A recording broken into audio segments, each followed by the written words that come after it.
Hi all, welcome to Vijayamala சக்கரவர்த்தி channel. இன்றைக்கு உண்டான லன்ச் மெனு என்ன அப்படின்றத நம்ம கிச்சனுக்குள்ளே போய் பார்க்கலாம். நேற்றுக்கு ஒன் ஆஃப் த சப்ஸ்கிரைபர் போட்டிருந்தா அவங்க வீடியோ பார்க்கச்செல்லாம் எனக்கு ஃப்ரிட்ஜ் மேக்னெட் மேலே தான் கான்சன்ட்ரேஷன் கண்ணு இருக்கும் அப்படின்ட்டு. ஸோ நிறையா முன்னாடி ஒரு இன்ட்ரெஸ்ட் இருந்தது. யூஎஸில் இருக்கும்போது சில ஃப்ரிட்ஜ் மேக்னெட்ஸ் எல்லாம் கலெக்ட் பண்ணியிருந்தேன். இது கிராண்ட் கேனியன், லாஸ் வேகாஸ், இது ஃபேமஸ் ரூட் 66, அதுக்கப்புறமா நயாகரா ஃபால்ஸு, இது கார்மல் பீச், இது ரூட் 1 மவுண்டன் வியூ ட்ரைவ் ரொம்ப நல்லாயிருக்கும். அதே போல் ஹூவர் டேமு, பிக்சர், ஹாலிவுட்டு எல்லாருக்கும் தெரிஞ்சது தான். இதெல்லாம் லாஸ் வேகஸாக கலிஃபோர்னியாவோடது இது.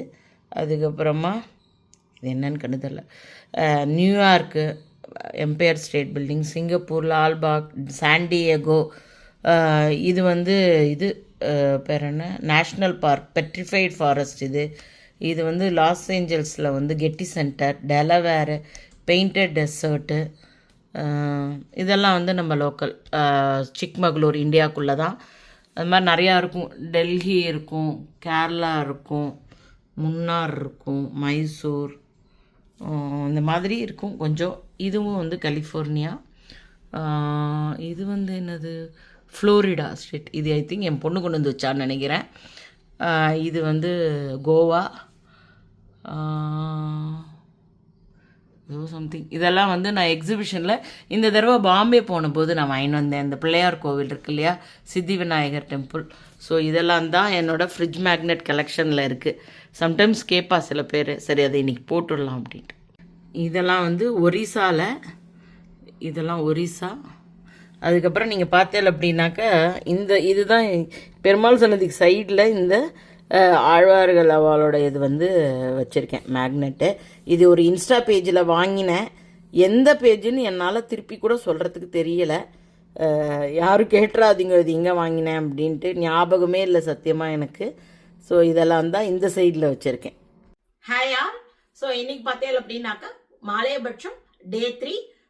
ஸோ 3வது நாள் இன்னைக்கு உண்டான தலிகைக்கு நான் அவரைக்காய், கருவேப்பிலை, இந்த மாதிரி சமாச்சாரங்கள் எடுத்து வச்சிருக்கேன். நான் சிம்பிள் தலிகையா தான் இருக்க போறது. கண்டிப்பா மாலைபட்ச தலிகைகள் எல்லாமே பார்த்தீங்கன்னா காம்ப்ளிகேட்டடா இருக்காது, சிம்பிள் தலிகைகள் தான். பட் ரொம்ப யோசிச்சு எந்த காம்பினேஷன் பண்ணா நல்லா இருக்கும், அண்ட் ஆல்சோ சில விதிமுறைகளுக்கு உட்பட்டு அந்த மாதிரி. நான் ரொம்ப ஜாஸ்தி விதிமுறைகளை ஃபாலோ பண்ணல, பட் ஸ்டில் ஓரளவுக்காவது நியாயம் கற்பிக்கணும்ன்ற முறையில நான் என்னுடைய தலிகைகள் பண்ணிட்டு இருக்கேன். ஸோ உங்க எல்லாருக்கும் பிடிச்சிருக்குன்னு நான் நம்புறேன். உங்க எல்லாருக்குமே பிடிச்சிருந்தா தயவுசெய்து வீடியோவை லைக் பண்ணிட்டு பாருங்க. ஸோ இன்னைக்கு உண்டான தலிகையும் அதே மாதிரி தான். வாங்க நம்ம இப்ப வீடியோக்குள்ள போலாம்.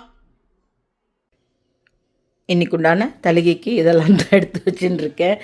எங்கள் ஆத்துக்காட்ட கொஞ்சமாக கருவேப்பிலை வாங்கிட்டு வாங்கன்னா ஒரு தோப்பையே வாங்கிட்டு வந்து வச்சுருக்கார். அதுக்கப்புறமா அவரைக்காய் எடுத்துட்டுருக்கேன். ஸோ மற்றபடி வேறு என்ன இருக்குன்றத போக போக பார்த்துக்கலாம். ஸோ அட் ப்ரெசண்ட் இதை எடுத்து வச்சுருக்கேன். இதை வச்சு தலிகை ஆரம்பிக்கலாமா? ஸோ எல்லா ப்ரிப்ரேஷன் ஒர்க்கும் ஆகிடுத்து. ஜீரா மிளகு ரசம் பண்ண போகிறேன், கருவேப்பிலை தொகையல், அதுக்குண்டான ப்ரிப்ரேஷன் ஆகிடுத்து. அதுக்கப்புறமா அவரைக்காயை பொடி பொடியாக கட் பண்ணிட்டேன். பாசிப்பருப்பு, இப்போ பாசிப்பருப்பை வறுத்துண்டுடலாம். நல்லா ட்ரை ரோஸ்ட் பண்ணி செவக்க வறுத்ததுக்கப்புறமா அலம்பி எடுத்துக்கலாம். மாலையபட்சத்துலேயே பொதுவாக 15 நாளும் தவச தலிகை பண்ணணுன்றது இல்லை. என்றைக்கு நம்ம ஆற்றுல பெரியவாளோட திதி அன்றைக்கி நம்ம தர்ப்பணம் பண்ணுறோமோ அன்றைக்கி தேதியில் எங்கள் அம்மாலாம் அன்றைக்கி ஒரு பர்டிகுலர் டேயில் தவச தலிகை பண்ணுவாள். மற்ற நாட்கள்லாம் வெங்காயம் பூண்டு கிடையாது, அதுக்கப்புறமா இங்கிலீஷ் காய்கறிகள் கிடையாது. இப்படி தான் நம்ம ஆற்றுலலாம் ஃபாலோ பண்ணுறது. சரி, இந்த ரூல்ஸே பார்த்தேன்னாக்கா ஒத்தொத்தராத்தில் ஒரு மாதிரி இருக்குது. அப்படின்னு பார்த்தா எது ரூல்ஸுன்னே தெரியாத அளவுக்கு இருக்குது. ஸோ உங்கள் ஆற்றுல என்ன வழக்கமோ தயவு செய்து அதை ஃபாலோ பண்ணுங்க. உங்கள் ஆற்று வழக்கம்தான் கரெக்டு, அடுத்த ஆற்று வழக்கம் தப்புன்னு கமெண்ட் போடுறதோ இல்லை அதெல்லாம் அவ தரத்தை காமிக்கிறது, அது அவாத்து வழக்கம்னு போயிடலாமே, அது ஒன்றும் தப்பே இல்லையே. நான் என்னோடய வீடியோ சேனலில் கீழே வராட்டினா கூட நான் சில சேனல்களில் பார்க்குறேன், கீழே படிக்கிறேன். இது ஃபார் எக்ஸாம்பிள் பரங்கிக்காய்க்கே நேற்றுக்கு எனக்கே யாரோ போட்டிருந்தா, ப்ளஸ் இது பரங்கிக்காய் நாட்டுக்காயே கிடையாது, இது எங்கேயோ பெர்ஷியன் காய், அது சேர்த்துக்கிறதுக்கு இல்லை அப்படின்னு. உங்கள் ஆற்றுல அதுதான் வழக்கமாக, தயவு செய்து சேர்த்துக்காதீங்க. யார் சாப்பிட்றோல சாப்பிடட்டும், ஒன்றும் தப்பு இல்லை. ஸோ இப்போ பாசிப்பருப்பு வந்து நல்லா செவக்க ஆரம்பிச்சிருத்து. நான் இப்போ பாசிப்பருப்பு அலம்பி எடுத்துன்னு வந்துடுறேன்.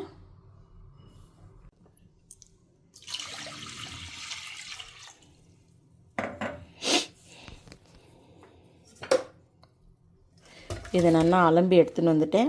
அதே போல் அவரைக்காய் கூட நல்லா அலம்பி எடுத்துட்டாச்சு. ஸோ இதை வந்து நம்ம குக்கரில் கொஞ்சம் வேக போட்டு எடுத்துக்கலாம்.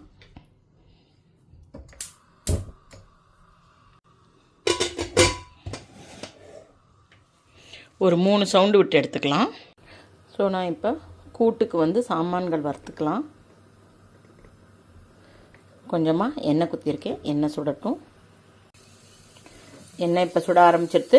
நான் 3 டீஸ்பூன் உளுத்தம்பருப்பும் 1 டீஸ்பூன் மிளகும் எடுத்துட்டுருக்கேன். சாதாரணமாக நம்ம சிகப்பு மிளகா போட்டு வறுத்துக்கலாம். நான் இன்றைக்கி வந்து இன்ஸ்டா சிகப்பு மிளகா மிளகு போட்டுருக்கேன். இதை நல்லா வறுத்துக்கலாம். இந்த இடத்துல நம்ம சாதாரணமாக பெருங்காயம் ஆட் பண்ணிப்போம். பெருங்காயம் ஆட் பண்ணாமையே இன்றைக்கி பண்ணுறேன் நான். பருப்பு செவந்து வர ஆரம்பிச்சுடுத்து. ஸோ நான் இப்போ கொஞ்சம் கருவேப்பிலை போட்டுக்கிறேன். இதோட இந்த தேங்காயை ஒரு பரட்டிட்டு இதை நம்ம மிக்சியில் போட்டு விழுமோனா அரைச்சி எடுத்துன்னு வந்துடலாம்.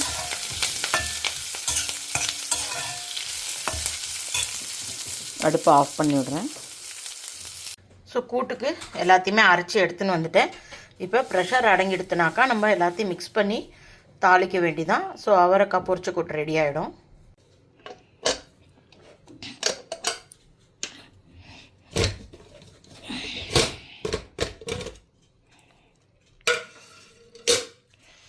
ஸோ நல்லா வெந்துடுத்து, பருப்பெல்லாமல் வெந்துடுத்து.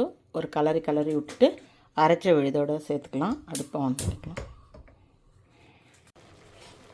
இன்னும் உப்பெல்லாம் போடலை. ஸோ நான் இப்போ வந்து அரைச்சி வச்ச விழுதை இதோட ஆட் பண்ணிக்கிறேன்.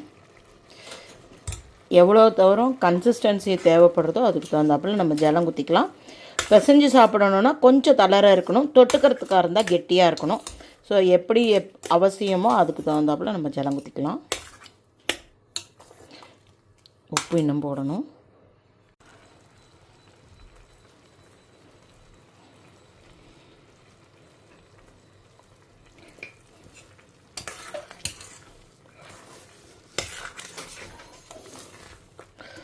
உளுத்தம்பருப்பு அரைச்சி குத்தினாலே நமக்கு ஒரு மாதிரி பட்டரினஸ் மாதிரி இருக்கும்.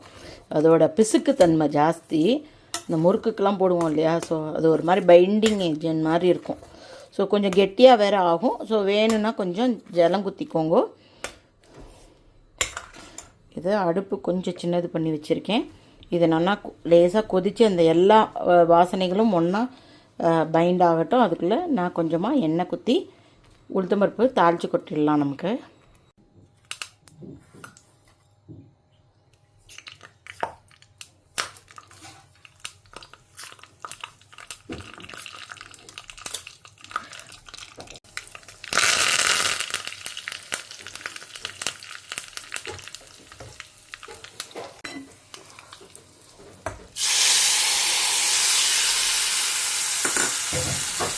ஸோ அவரைக்காய் பொரிச்ச கூட்டு ரெடியாக எடுத்து அடுத்தாப்பில் கருவேப்பிலை தொகையல் பண்ணிக்கலாம்.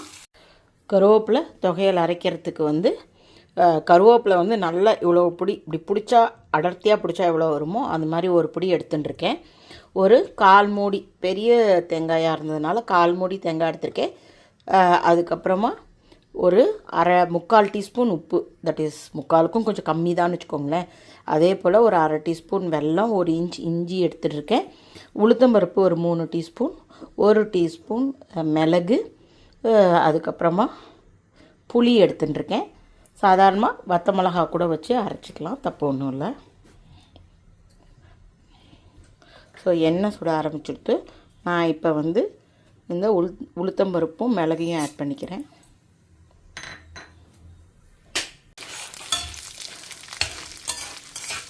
சாதாரண நாட்களில் நம்ம வந்து மிளகு கம்மி பண்ணிவிட்டு வத்த மிளகா, பெருங்காயம் எல்லாமே ஆட் பண்ணிக்கலாம். இது தவசத்தும் போதெல்லாம் நம்ம வந்து சிகப்பு மிளகா, பெருங்காயம் இதெல்லாம் சேர்த்துக்க மாட்டோம்.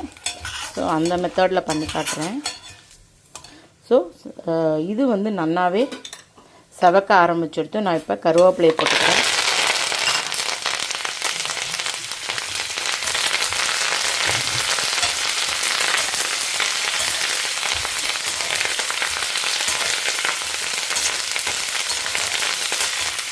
கொஞ்சம் வதங்கட்டும். இது வதங்கிறதுக்குள்ளே நம்ம வந்து மிக்சியில் தேங்காயை போட்டு கொஞ்சம் பொடி பண்ணிக்கலாம். திருவின தேங்காயாக இருந்தால் நம்ம சேர்த்து அரைச்சிக்கலாம். இப்போல்லாம் திருவுற வேலையே கிடையாது. ஸோ அதனால் பத்தை போட்டிருக்கேன். அது வந்து ஃபஸ்ட்டு மையறதுக்கோசரம் பொடி பண்ணி எடுத்துட்டுடலாம். அதோட ஒரு ஓட்டுனதுக்கப்புறமா நம்ம இஞ்சி பூண்டை கூட ஓட்டி எடுத்துட்டுடலாம். இப்போ ஓரளவுக்கு நல்லா கரகரான்னு ஆகிடுத்து. நம்ம இப்போ அடுப்பை ஆஃப் பண்ணிவிட்டு தேங்காயையும் பொடி பண்ணி எடுத்துன்னு வந்துட்டேன். இப்போ இது எல்லாத்தையுமே ஒன்றா போட்டுக்கலாம். இதோட நான் வெல்லம், இஞ்சி, புளி எல்லாத்தையுமே வச்சு அரைச்சிக்கிறேன். ஒரு இலந்த பழ சைஸ் தான் புளி எடுத்துட்டுருக்கேன், ஜாஸ்தி இல்லை. வீடியோவில் க்ளோஸ்அப்பில் காமிக்கிச்சா எல்லாம் பெருசாக தெரிகிற மாதிரி இருக்குது. அதுக்கப்புறமா உப்பையும் போட்டுடலாம். ஸோ இப்போ எல்லாத்தையும் அரைச்சிடலாம். கருவேப்பிலை தொகையில் அரைச்சாச்சு. இப்போ பவுலுக்கு ட்ரான்ஸ்ஃபர் பண்ணிடலாம். ஸோ கருவேப்பிலை தொகையல் ரெடியாக எடுத்து அடுத்தாப்பில் சாதத்தை வச்சுட்டு ஜீரா மிளகு சாத்துமது பண்ணிட்டுலாம். ஸோ நம்ம இப்போ ஜீரா மிளகு சாத்துமது பண்ணிக்கிறதுக்கு வெறுமை மிளகு, ஜீரகம், கருவேப்பிலை இதை அரைச்சி எடுத்துன்னு வந்துடலாம். ஒரு 85% அரைச்சா போகிறோம். அப்புறமா வானலி வச்சுருக்கேன். நெய் கொஞ்சம் குத்திட்டு கருவேப்பிலை, ஜீரகம்லாம் தாளிச்சிட்டு புளிஜலம் ஆட் பண்ணிக்கலாம். ஸோ மிளகு, ஜீரகம், கருவேப்பிலையை பொடி பண்ணி எடுத்துன்னு வந்துட்டேன். இப்போ தாளிக்கிறதுக்கு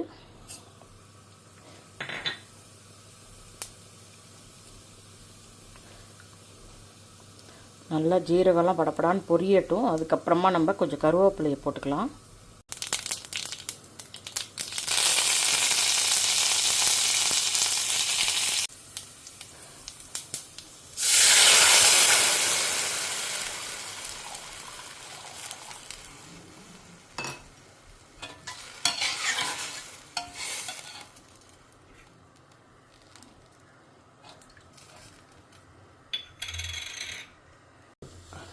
இப்போ நம்ம பொடி வந்து மிளகு, ஜீரகம், கருவேப்பிலை அரைச்சதையும் இதோடு சேர்த்து போட்டுடலாம்.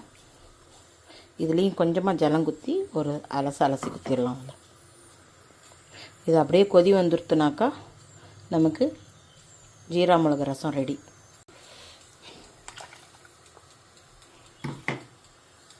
ஸோ ரசமும் ரெடி ஆகிடுச்சு. ஸோ ரசமும் கொதிச்சுடுத்து நான் இப்போ அடுப்பை ஆஃப் பண்ணிவிடுறேன்.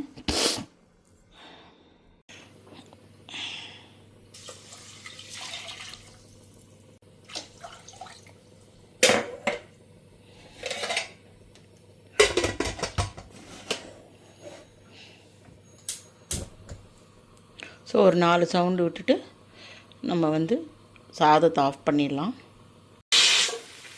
சாதம் எடுத்து ஆஃப் பண்ணிட்டேன். ஸோ இன்றைக்கி மாலையபட்சம் டே 3.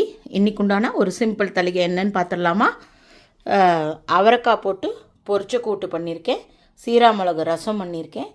அதுக்கப்புறமா கருவேப்பிலை தொகையில் அரைச்சிருக்கேன். சாதம், தயிர். ஸோ இன்றைக்கு உண்டான சிம்பிள் தளிகை இவ்வளோ தான். Hope you are all enjoying my video. If you like it, please like and subscribe my channel. Thank you for watching. Bye bye all.